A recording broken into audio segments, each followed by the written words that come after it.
Hey, what's up? Good evening, everyone. Good evening, good afternoon, wherever you are in the world, and whatever time that you're watching this. Thank you very much for watching. Thank you very much for another episode. Of course, thank you for tuning in to another episode of the Victorious Ones podcast, the place where gaming meets comics, meets sports, meets movies, as well as inspiration. Of course, I'm your host, King Von Jr. Of course, you can follow me on social media on Twitter/X at 301 King Von Jr. You can follow the show's Twitter/X page at Victory Pod 1. You can also follow me on Instagram at Mr. King Von Jr. You can follow the show's Instagram page at Victorious Ones Podcast. I'm also the social media producer for the Unpopular Reviews wrestling show Perfect Plex Talk Radio, hosted on Mondays at 6 p.m. by friend of the program, Mike Knox.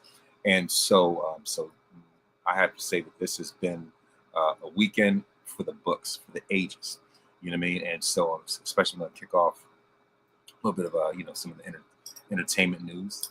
Um, of course, first and foremost, on Friday I was I was at Smackdown on Friday night, and rocking my Shawn Michaels hoodie and shirt, honor Valentine's Day, and so but yeah, like I said, as far Smackdown was amazing. It was a great experience. I'm also going to talk about Monday Night Raw as well as NXT and certainly NXT Vengeance Day. When I say that this was an amazing pay-per-view, PLE and DC understood the assignment and came out in large numbers, amazing numbers, and and just the road to WrestleMania is becoming even clearer, clearer as the days go by. And I'm also going to give my review of course, congratulations to Saturday Night Live for reaching 50 years, 50 seasons. That's a milestone, an incredible milestone. I'm going to give my thoughts about that, as well as Captain America: Brave New World. I saw that over the weekend as well, and this is just about me, encapsulating my weekend. Just really wrapping up. Just wrapping up my weekend in a nutshell. But yeah, of course, got nothing up there. But of course, without further ado, I'm going to go into going to Friday Night Smackdown, which took place at Capital One Arena here in Washington D.C. As I said before, yours truly, was there that night, and like I said, I was thoroughly impressed, and in more ways than one. And all I have to say is that each time I go to a SmackDown or Raw here in DC is always an experience. You know what I mean? So I'm going to the results, unless even I already know, because obviously I was there. I will say that SmackDown Glory's Futures 2025, whatever. Anyway, a bunch of haters, but storylines definitely grown ahead of line up ahead of the Elimination Chamber PLE, and so as far as like slow down. Some of the main things that happened on SmackDown. Of course, Cody Rhodes made his appearance, and was confronted by Jacob Fatu.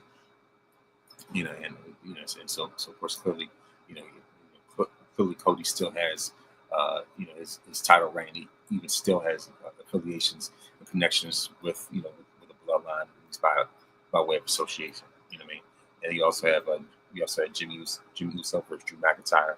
You had DIY, of course, Ciampa and Gargano defending the tag titles against Pretty Deadly, and you also saw a women's championship match between Nia Jax and Tiffany Stratton, and Charlotte was watching and back to determine make a decision, if you will, in terms of what title she's going to go after for WrestleMania. And I will say that for shout out to Trish Stratus for being at SmackDown Friday night here in DC. So I definitely enjoyed that, and So yeah, I must say that that also I'm saying, like I said, Nia Jax looked absolutely amazing, and I guess in that tiger outfit, whatever she was wearing. But like I said, she always understands the assignment. So as far as this past SmackDown, Damian Priest definitely earned his spot in the Elimination Chamber in a chaotic main event, featuring Jacob Fatu and Braun Strowman. And we also saw Naomi defeat Chelsea Green by way of pinfall with a split-legged moonsault. So now Naomi qualifies for the Women's Elimination Chamber match. Sami Zayn claimed that he was dealing with nerve damage after Kevin Owens, assaulted him. And of course, that's going to end up playing out as we talk about Monday Night Raw. Next up, we also have the Motor City Machine Guns, Alex Shelley and Chris Sabin defeat Los Garza, Angel Garza and Humberto Carrillo by pinfall after hitting the skull and bones on Humberto. And LA Knight defeated The Miz by way of pinfall after landing a diving elbow drop. And I must say that their promo battle was great. So and just in terms of the way that The Miz elevates LA Knight, and I'm pretty sure that Miz sees a reflection of himself in LA Knight anyway. So it felt like a mirror match. Almost like a point Spider-Man meme type of thing. When it comes to them, and they clearly did not disappoint. Carmelo Hayes defeated R-Truth by way of pinfall with his finishing nothing but net.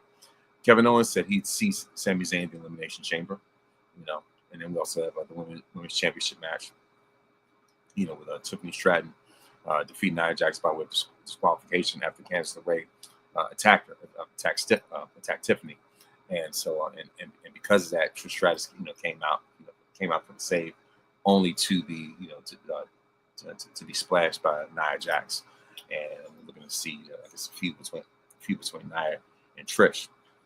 So definitely want to see it. And even after Tiffany had been attacked and just destroyed by Nia, Charlotte Flair finally comes out and makes a decision, and she says the Queen. First she comes out and she sits in a chair, sitting over Tiffany. She says, "Tiffy time." Then she says, "Blink if you can hear me." And of course, she was like, "I know we're on Tiffy time."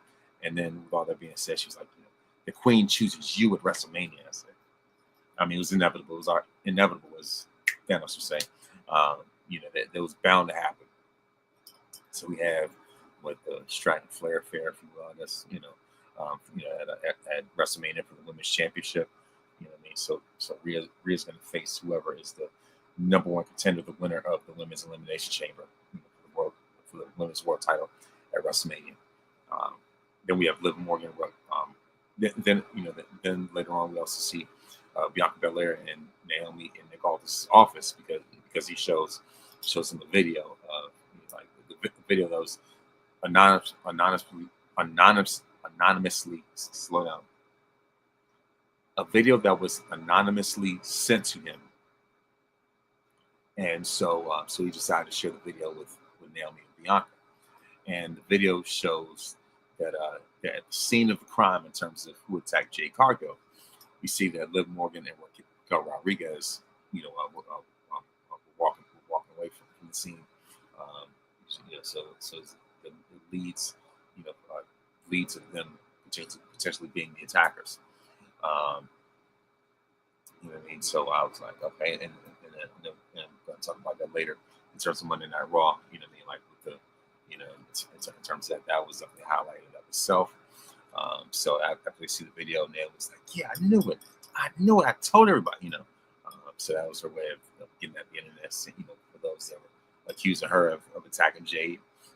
So meanwhile, Bianca was like, there's nothing else to talk about. We're gonna go over to Raw and handle our business, and they did. I'm going to talk about that later.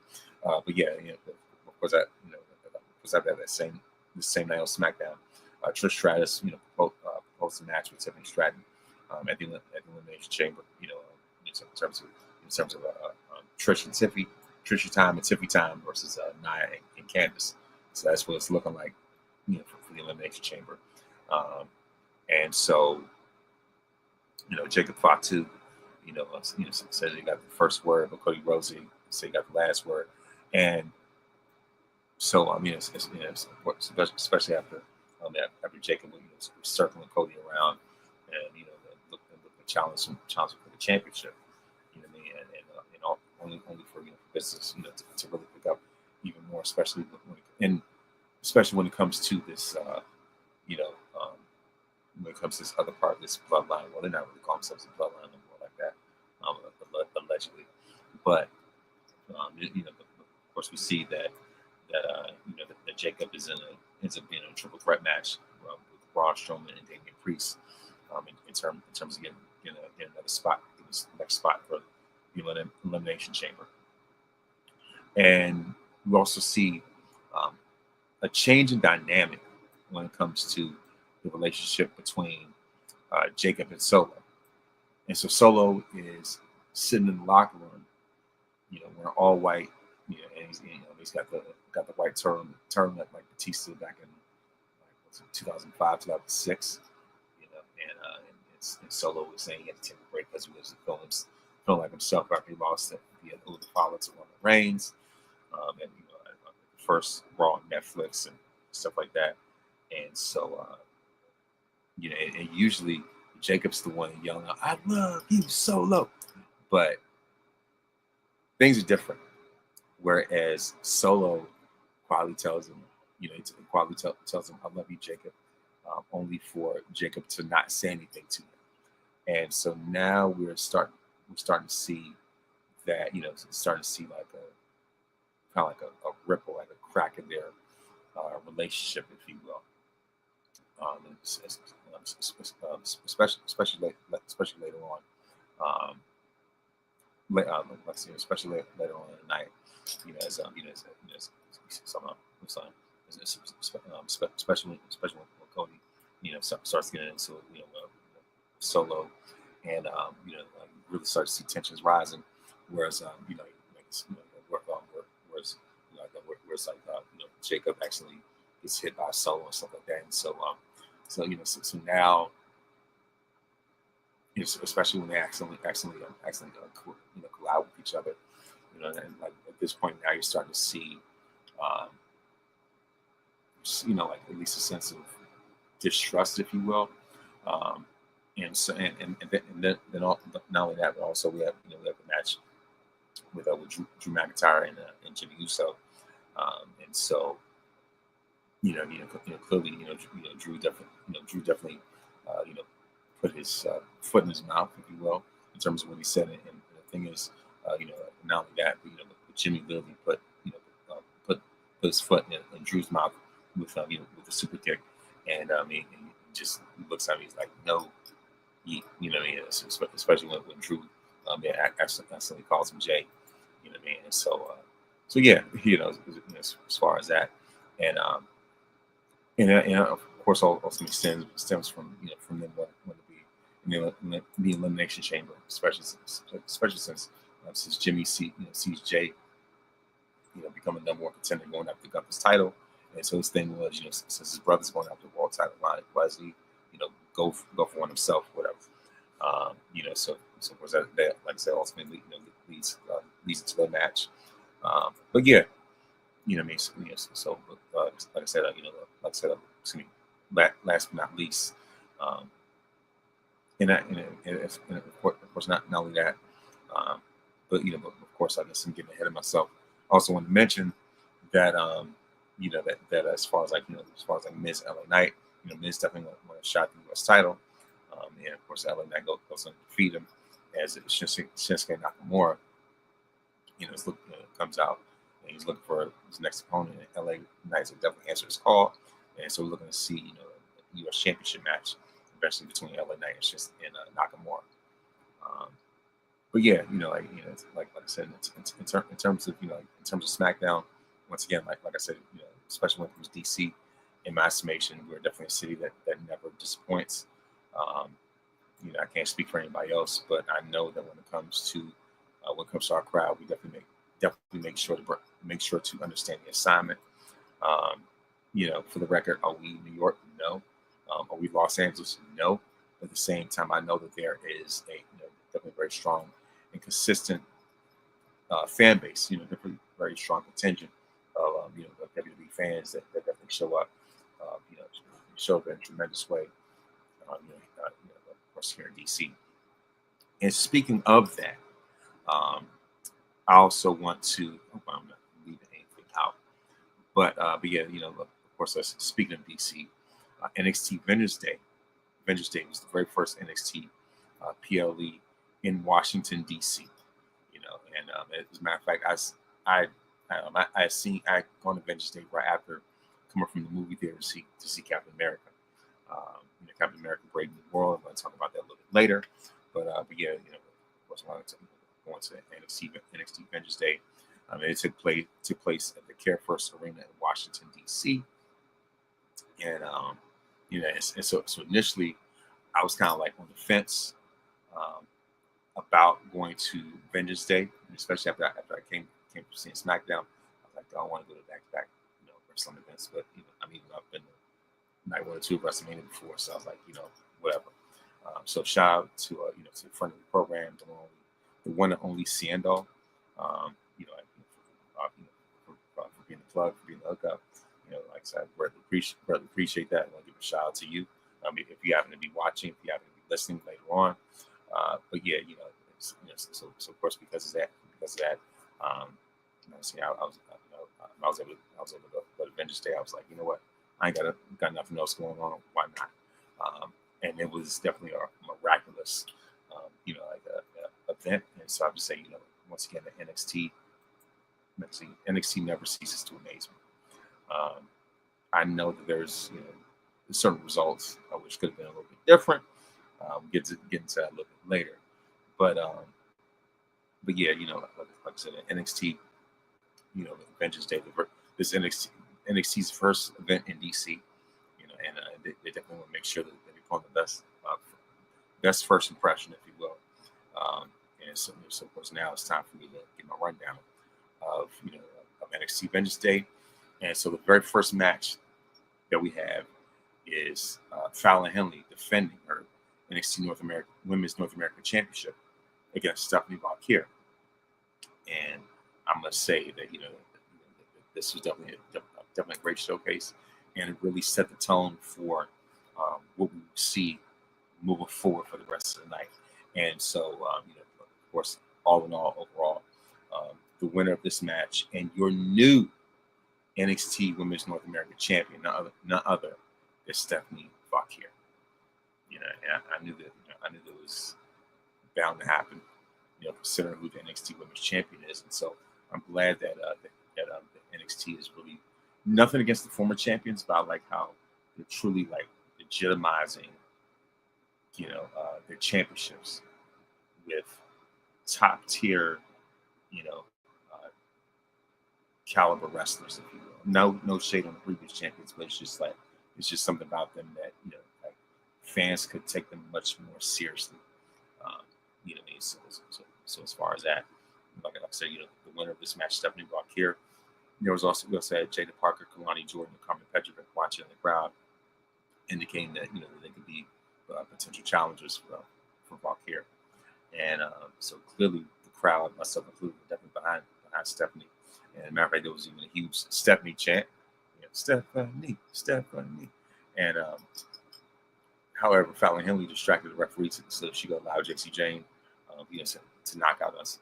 Stephanie Valkyrie with the bicycle knee. Clearly that did not keep Valkyrie down. And so however, the Primera, if you will, blasted both members of Fatal Influence with super kicks on the outside, and so La Primera, Stephanie Valkyrie planted Fallon Henley with the SVB on the apron, then it crossbody on Fatal Influence on the outside,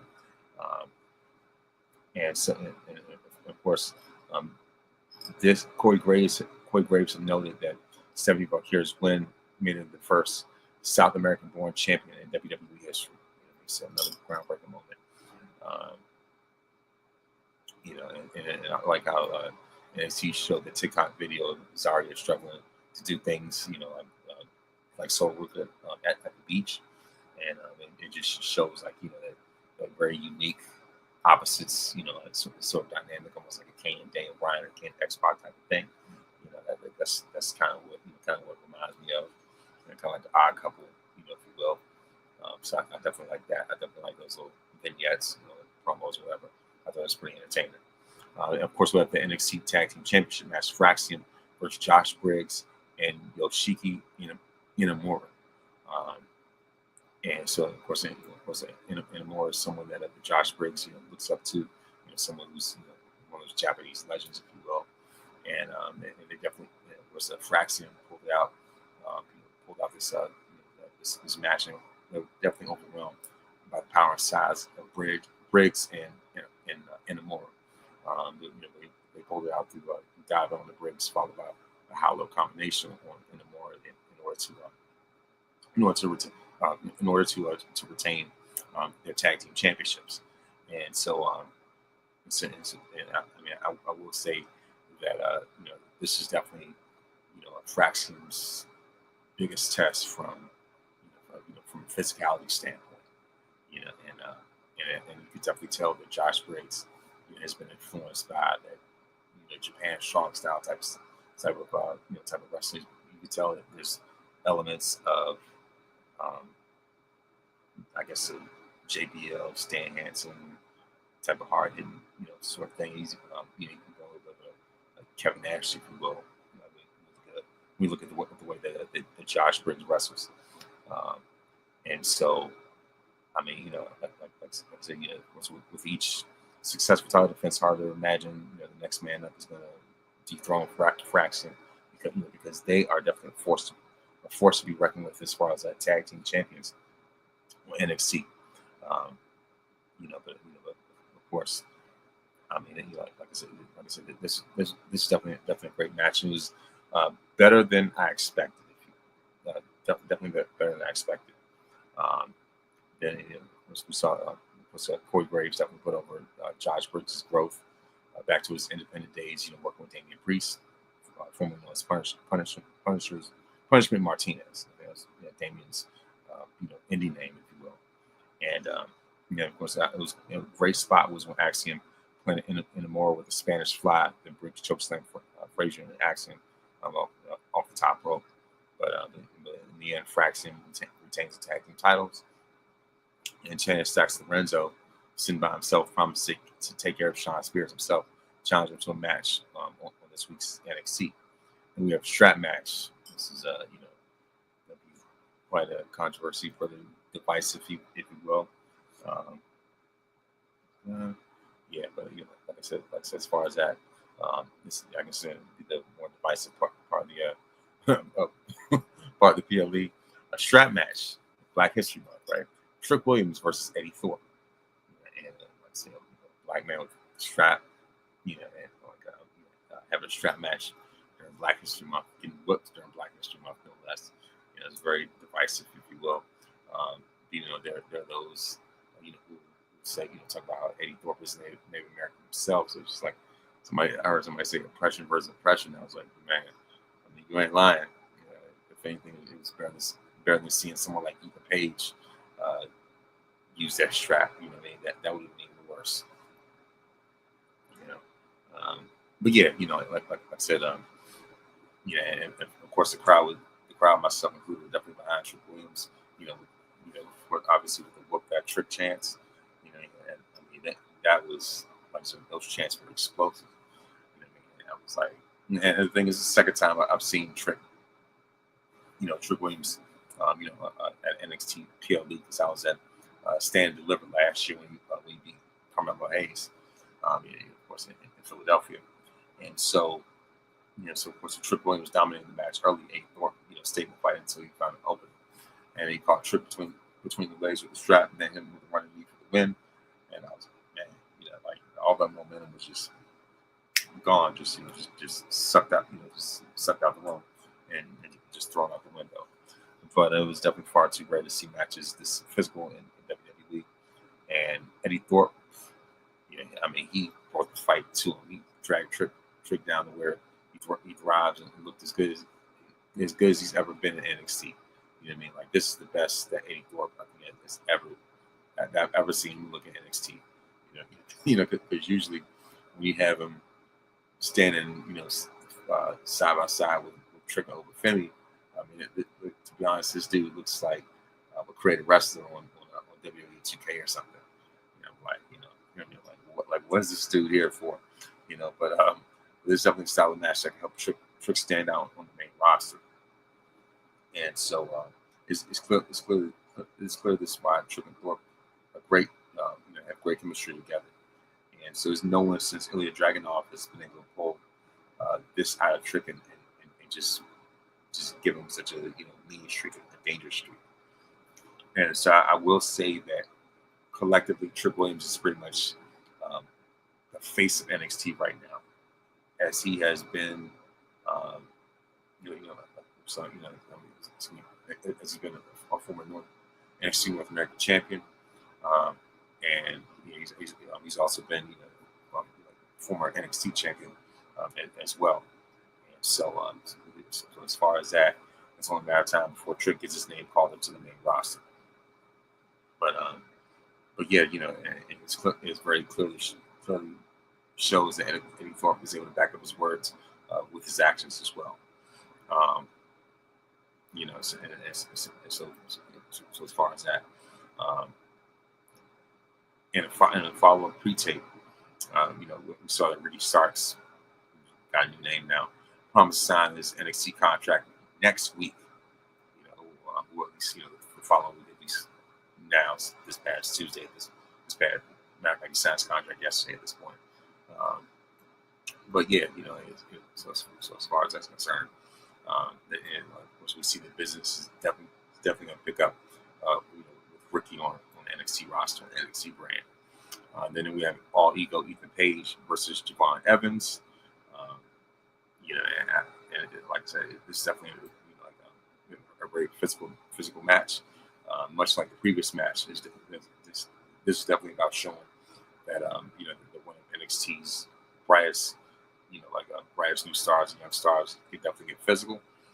We saw the young OG, flying throughout the match, but he also made moves that definitely landed. Definitely had an impact. And shout out to Ethan Page, for helping Javon look even better. But but of course the pace was pretty tight, and so it was like a blend of Javon's over the top athleticism, shades of X-Pac and 1, 2, 3 Kid, mixed with Ethan Page's technique, which is throwback to Ted DiBiase. And so most of Ethan's offense was focused specifically on the angle, and he definitely knows how to pick his spots. He's very strategic, and so in the end, Ethan Page goes on to win. And I know that a lot of people were outraged about the second match in a row where a black wrestler did not win. So at that point, we were 0-2. We could not afford to see Obafemi make it 0-3. And speaking of Obafemi, Mbaku Femi, if you will, or Nigerian Thanos, because he quotes a lot of, he uses a lot of mad Titan quotes in his promos. And then of course we see the NXT Championship match with Obafemi versus those colonizers, the team of Backstreet Boy, Austin Theory, along with Kangaroo Face Grayson Waller. So after struggling with some of the best strategies from A-Town Down Under, Obafemi, sent Grayson Waller and Austin Theory. They had to fall from grace on Waller for the win. And I mean, when I say that, when I say this match was, like I said, it exceeded my expectations. And I will say that announce table definitely went through some things that night. First off, with Javon Evans' match, I mean, that announce table could not catch a break, pun intended. But I was like, man, like I said, as far as that, and of course, this is definitely a true highlight reel, to elevate, Obafemi's energy, if you will. And so the crowd, myself included, were definitely behind him, destroying his competition.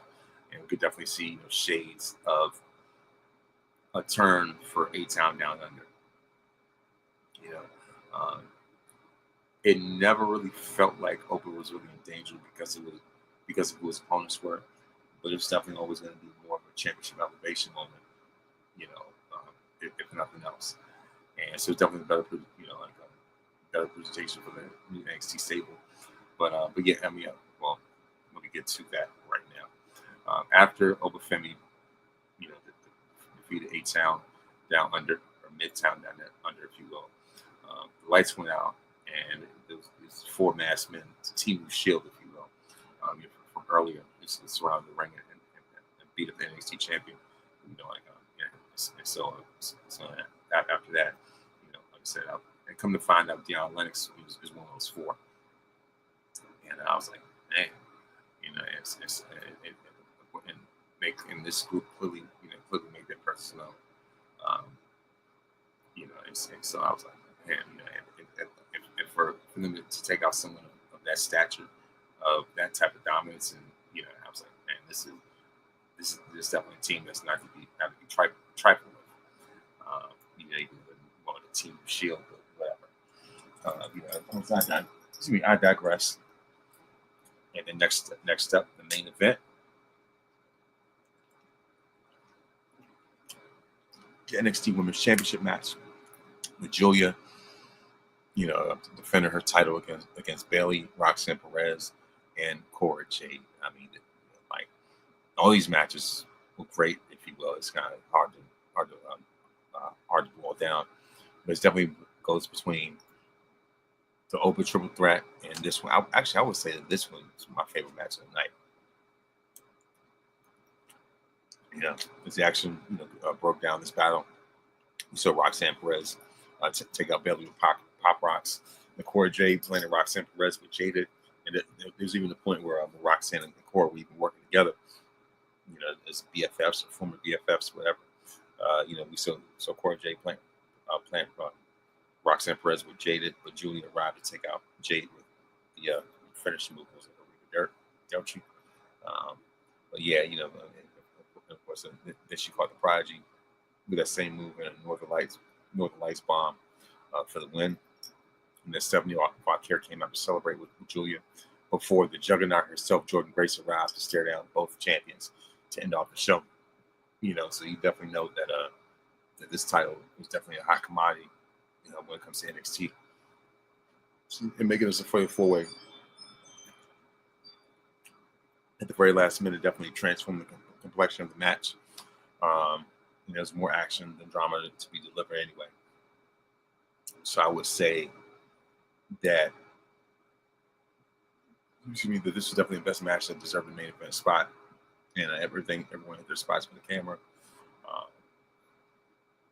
So it's just like, it's definitely clear that everyone see Julia versus Bayley. That's really what the premiere, matchup was. And so, at this point, NXT could be moving. Looks like they're going to be moving into Julia versus Jordan Grace instead, anyway. And it's only the beginning of Julia's title reign, and she definitely got plenty of chances to face the best of the best that NXT has to offer. It's just like the most probably the most unlikely match to come from this would be Julia versus Roxanne Perez, as we definitely see. This feels more like a send off for the Prodigy, especially with how impressive Roxanne looked at the Royal Rumble. For her to last an hour, it just goes to show that the main roster is very, very bright into her future. It's definitely a move for the very near future. And so let's see, Roxanne's definitely got the charisma, if you will, to make up for her not really having the size. But yeah, So as far as that, of course, I'm on a time crunch right now. I'm going to go through this, and like I said, Vengeance Day definitely delivered in more ways than one. And so now it's time for me to go into Monday Night Raw, which took place in Charlotte, North Carolina. It's on Netflix for through Charlotte, even though ironically Charlotte herself is going to challenge Tiffany at WrestleMania on Smackdown. But yeah, of course, the main event as Seth Rollins versus Finn Balor. The winner would earn a final spot in this year's Elimination Chamber match. Yeah, and so these definitely old rivals that date back to nearly a decade, ever since SummerSlam. Seth became the new champion after after powerbomb of Finn Balor in his title reign and all that type of stuff. So yeah, and of course they always have great chemistry in the ring anyway. And so and of course we also saw the final participant in the women's elimination chamber match for us as Raquel Rodriguez was square up against Roxanne Perez in the qualifying bout. So it's the announcements that were made in advance from Monday night's episode were the Elimination Chamber qualifying match with Seth Rollins versus Finn Balor.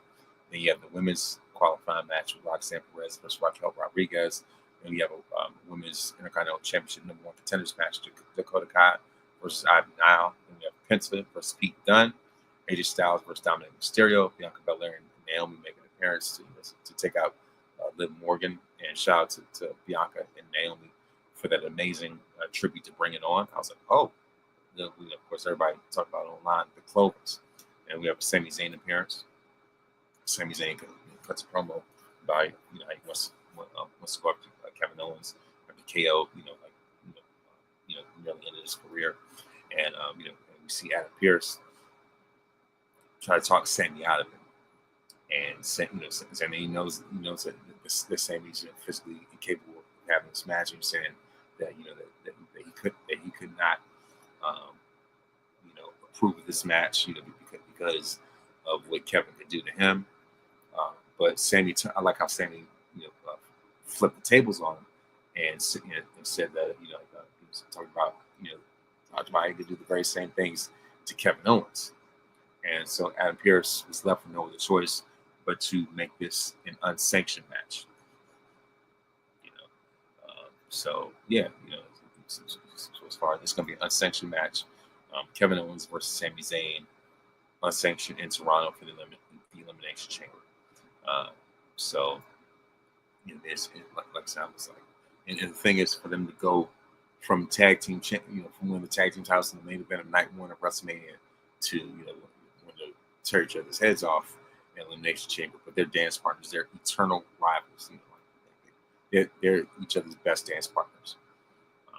And I know that this match in Toronto, in their backyard, is not going to disappoint. And next up, we have AJ Styles versus Dominic Mysterio. They're down, definitely found a way to hold his own against a living legend like AJ Styles.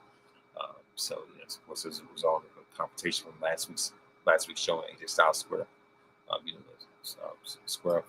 with Dominic Mysterio, was accompanied by Carlito of the Judgment Day.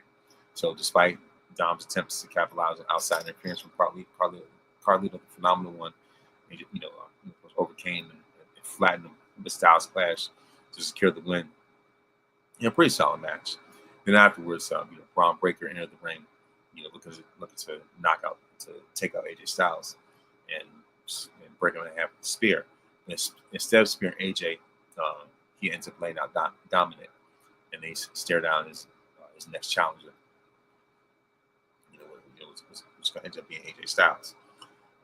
Then Dominic Mysterio clearly sees improvement as an in-ring performer, and so yeah, it's definitely about reestablishing AJ Styles as a championship contender. It definitely worked in more ways than one. And I definitely like the spot where Braun Breaker throws his shirt at AJ, and AJ catches it. I was like, yeah, I like that. It almost like reminds me of a SummerSlam 2022. When Brock Lesnar was standing at the top of that, standing on that tractor trailer, and he yells, he introduced himself.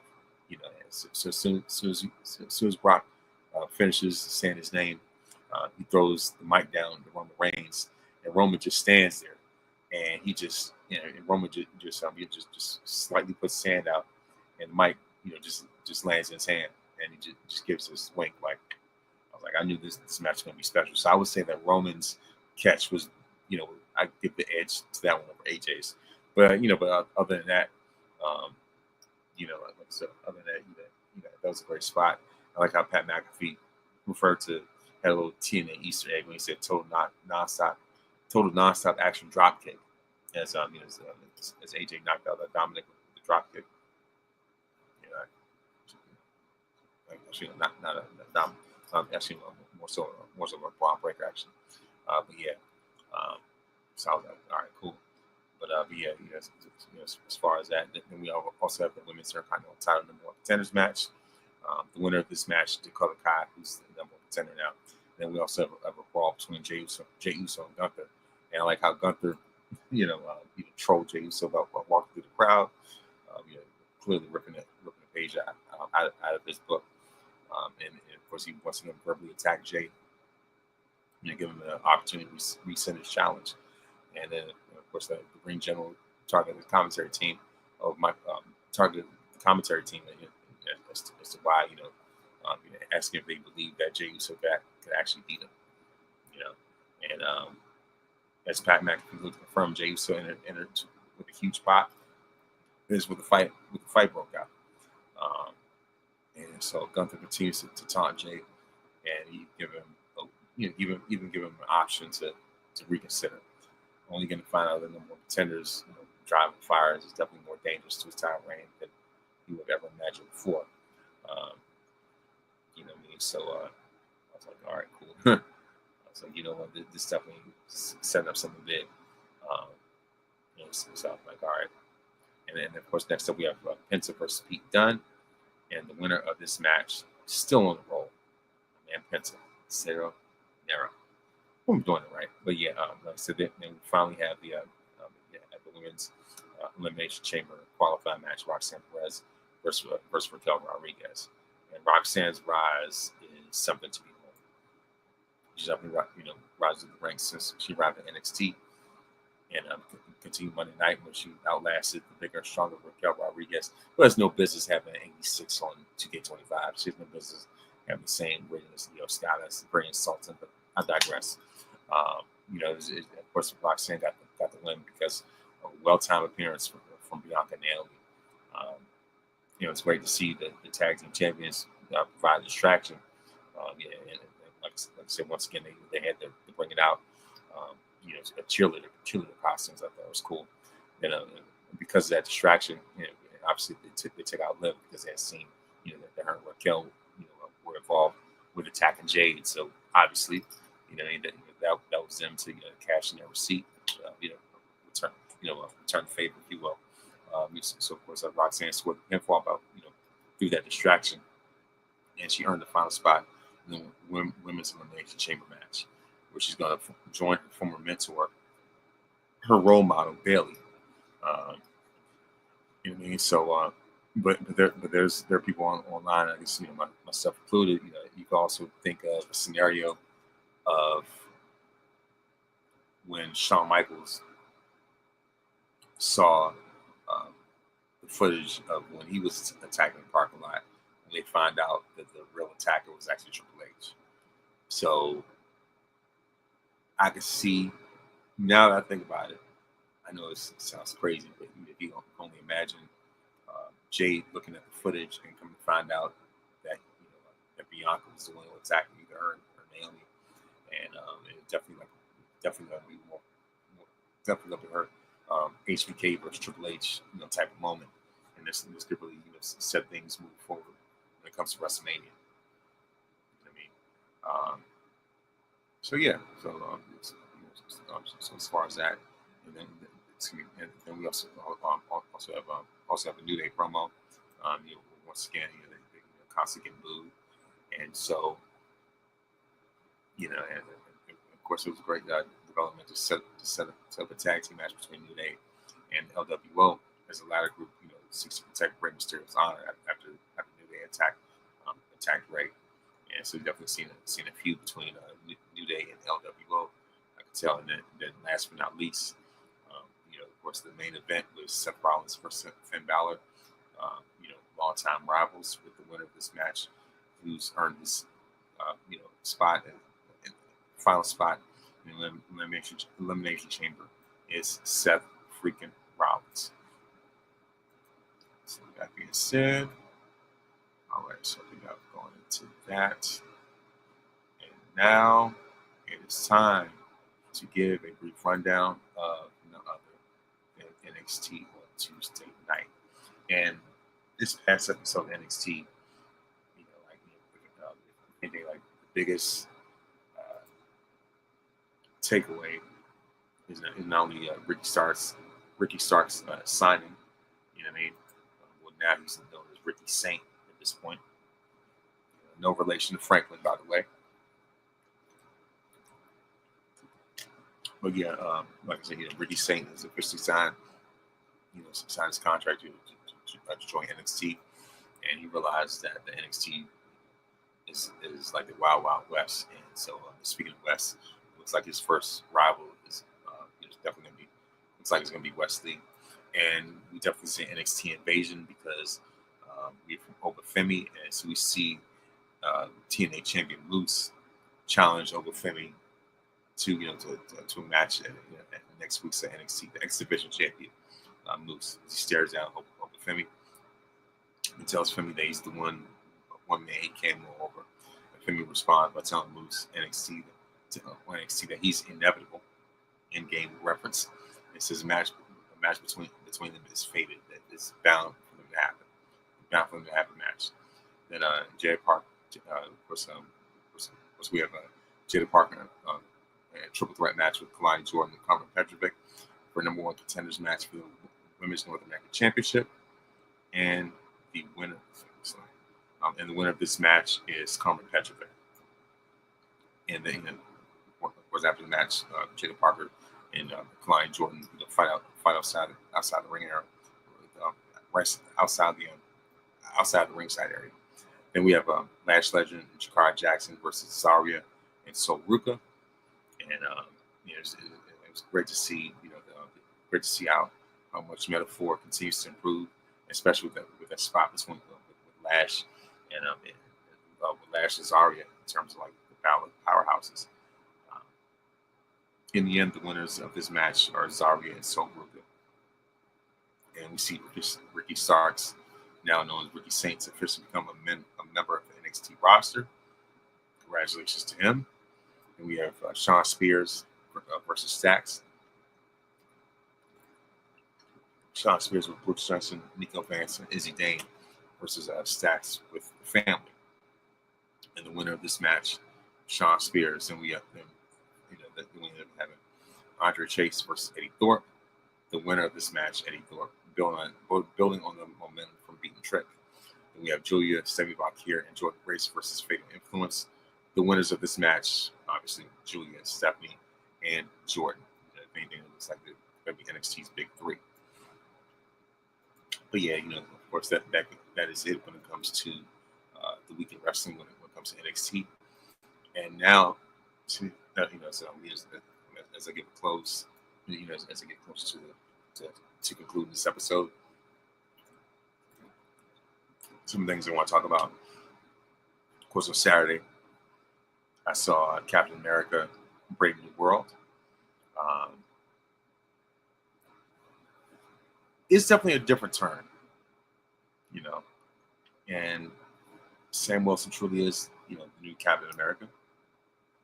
I know we want to throw, the connotation as far as him being Black Captain America. That's obvious, but, he still has the mantle. It's funny how the new Captain America's name is Sam. He's carrying the stars and stripes, much like Uncle Sam, if you will. Shout out to Samuel Jackson at the Super Bowl. But yeah, but like I said, as far as that, my thoughts, would I say that this was the best Captain America movie? No. Or was it better than some people, some critics said? Yeah. I give it about a 6.5 to a 7 out of 10. Just off of that. I know that it just so happens to come at a time where it's a very heavy political climate it just so happens that the time of this came out off the heels of this election, and of course, we see Red Hulk. You know what I mean? So I think that was the big ticket seller, if you will, as far as that. And it's part of me that feels like Red Hulk might be an analogy, it might be a metaphor for 47. You know what I mean? Maybe some parallels, if you will. Wartime presidents, with anger problems. But yeah, like as far as that, they mentioned had a Mania finally in the MCU. You know what I mean? So, like I said, was this Winter Soldier? Absolutely not. Even though he made an appearance in the movie. But like I said, was this on the level of Winter Soldier? Absolutely not. Was this on the level of Civil War? By far, not at all. But it it definitely it was a very solid movie. Not as horrible as people make it out to be. I guess people are tired of politics. That's probably why why it got review bombed the way it did. But yeah, that is my thoughts about that. And I also want to say once again, shout out to Saturday Night Live for the 50th anniversary celebration on Sunday night, same night as the All-Star game. And I will say that SNL's 50th anniversary by far outshined that All-Star game.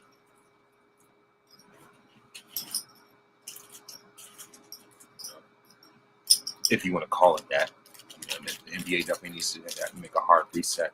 When it comes to their All-Star game, because this thing's clearly on life support at this point. But when it comes to SNL, for the 50th, they understood the assignment. They brought the heavy hitters out. I thought it was hilarious. Of course, and of course there was also the SNL musical during the week. I think it was on Friday. They had Will Ferrell, doing a parody of "Not Like Us." I thought it was hilarious.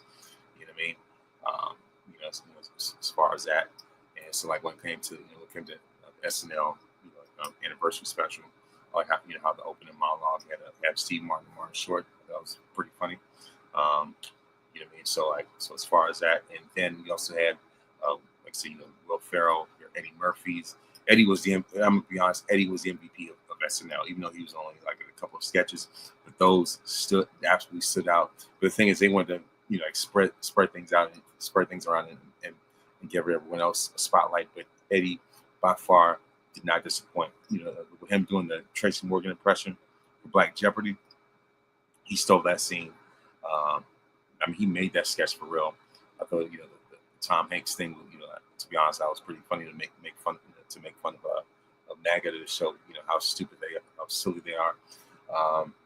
But with that aside, I think my favorite sketch was the Scared Straight sketch with Eddie, Kenan Thompson, Will Ferrell, and how Eddie was making references to his movies where Night Professor, how he played a 400-pound professor, and lost weight to turn himself into Buddy Love. And just about the movie. And then Will Ferrell, said that he used to play an elf named Buddy. You know what I mean? So I thought the Scare Straight skit was my favorite one. Garrett Morris, shout out to him for being the first Black cast member of SNL and the oldest living, the oldest living cast member of SNL history. And the tributes that they did for the show. The John Belushi one, that blew my mind. I was like, man, you know what I mean? And it's just ironic that happened the way it did. And Adam Sandler's tribute, his song, dedicated, to the history of the show and those that are no longer with us. You know what I mean? John Belushi, Chris Farley's, and so on and so forth. And just giving the rundown. I like the SNL Q&A where they had the former the former guest hosts and also former cast members all in the audience asking questions and things like that. Bill Murray was hilarious on that Weekend Update. I was like, man, this dude's still sharp, even going on 75. But yeah, what I mean. So like I said, it was great. I kind of wish that one of the mission that was one guy that was blaring a mission. I wish he was there because he was part of the original cast. He was Dan Aykroyd. I thought that was great to see him there, especially like Blues Brothers and stuff. But other than that, it was what it was. They did the Gilda Radner tribute. As far as a whole number picture. That like I said, I enjoyed that. But like I said, all in all, I said SNL 50. Yeah, it was absolutely worth it. You know what I mean? So if anything, like I said, those are my thoughts. When it comes to the week in sports, entertainment, what have you, the whole nine. And so, like I said, that's my wrap up. And before of course, I like to give birthday shout outs. On of course, on February 17th, Michael Jordan turned 62. Jim Brown, Jim Brown would have been 89. And of course, on February 18th, Dr. Dre turned 60. February 19th, Smokey Robinson turns 85. Cynthia Bailey turns 58. February 20th, Rihanna turns 37. Cindy Crawford turns 59. Charles Barkley turns 62. February 21st, Nina Simone would have turned 92. John Lewis would have turned 85. And of course, Ricky Starks turns 35 on February 22nd. Dr. J. Julius Erving turns 75, and Drew Barrymore turns 50. And that's it. That's a few birthdays. And before I go, I would like to give a word of wisdom. And that word of wisdom is that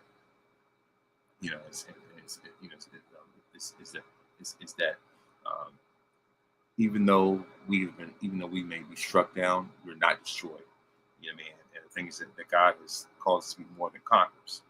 And the thing is, even during troubling times, we're not defeated. Even with the attacks coming our way, we're not forsaken. And so and that God has the power to turn our situations around. So that's my word of wisdom. And remember that greater is He that is in you than he that is in the world. When you put God in first place, you don't have to worry about being in last place. And so please make sure listen to this podcast on iTunes, Spotify, Google Podcasts, or wherever you download podcasts. You can also watch by way of YouTube. You know what I mean? And so of course, I just want to say thank you very much for tuning in. Thank you very much for those who listen and those who watch. And remember to make this day be the very best day of your life.